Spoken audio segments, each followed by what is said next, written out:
back to Breakfast Television. Joining me in the studio right now, we've got Kerry who, perhaps if you're not familiar with the name, I think you can be excused if you're an adult, perhaps, because maybe they haven't heard of you. You're a motivational speaker, and you deal primarily with kids. And reading your website last night, it says that over the last 7 years, you've probably had a chance to speak to over 1 million That's right. kids. It's hard to imagine that.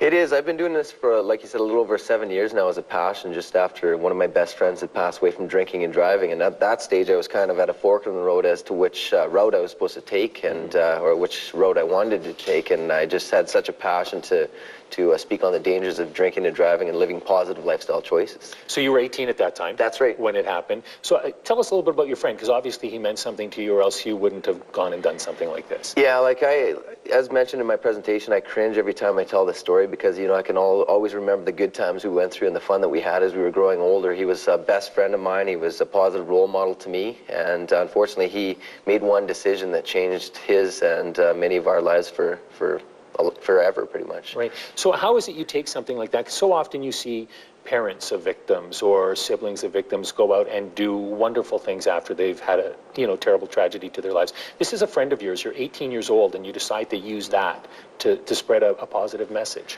Well, I always like to say to students and teachers and so forth, unfortunately we all go through a lot of mishap, misfortune, trials and triumphs, ups and downs. We make a lot of mistakes and so forth, but it's always good to take a positive out of a negative situation. And unfortunately, we do have to go through those negativity or those negative aspects in life. But it's always good to take something positive out of that.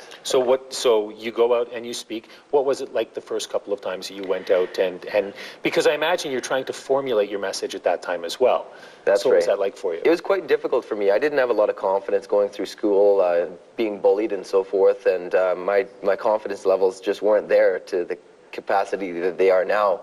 I couldn't even get up in front of my grade 12 class and speak in a presentation in front of 20-30 students, and my first presentation I spoke in front of were 1,400 students. Okay. And a lot of these students, it was an Ontario tour, and a lot of these students were older than I was because they had grade 13 at that stage, so it was a big eye-opener for me. So were you able to use your friend then and realize just how important this was to you and how important it could be as a legacy to him to keep you going? Definitely.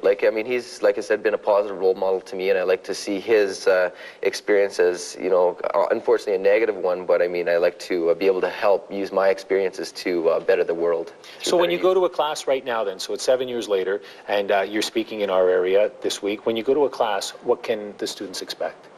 Well, they can definitely expect a lot of, I've got a video presentation before my drinking and driving portion of the presentation, and I've got, I'm very open to a lot of questions and so forth, and I speak from the heart, and it's usually a 1-hour presentation on general aspects of drinking, driving, bullying, and goal setting. Right. Tactics. Because it's not just drinking and driving, and that's one of the things that was interesting. You said you were bullied when you were a kid, so obviously this is something that you think is important to get out there. Are you trying to get both the bully and the victim to be on the same page here? Is that part of the goal? Well, I'd like to see that. Actually, it's over the last few years here, there's been a lot of focus on the bullying aspects in schools and so forth, and you just see so many students, young or old, they go through a lot of that bullying, verbal and physical abuse, and they just don't have the self-confidence or self-esteem that a lot of other people have. And we need self-confidence through our entire lives in order to do the things that we want and appreciate in life. And I just want people to be able to release that and to be able to feel worthwhile in their own community. Right. So when the people who are listening to you speak, what do you hope they leave with then?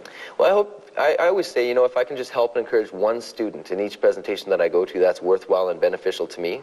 I get a lot of students, they come up to me after a presentation or via email, website, chat line, so forth. And, I've got a lot of positive things that occur during that. But there's a lot of people that come up to me with suicide issues, being bullied at school and at home. And I feel that being closer to their ages, I can relate to a lot easier, being able to connect with them in a manner that way. And I just hope that they can leave there with one positive message. Okay, and where are you going today? I'm actually going to be in L.Y. Cairns School. Yesterday I was in the Edmonton Christian School and Concordia High School, so we had a good positive experience in both. Excellent. Well, we've got some information to put up. Of course, if you're not lucky enough to see one of Kerry's speeches, then of course you can go to his website. It's kerrygurling.com, and you can check it out. Lots of wonderful information there. Thanks very much for coming in this morning. Well, thank you. Appreciate your time. Hope you enjoy your time in Edmonton. Excellent. All right, we're going to be back in just a moment. Don't go away.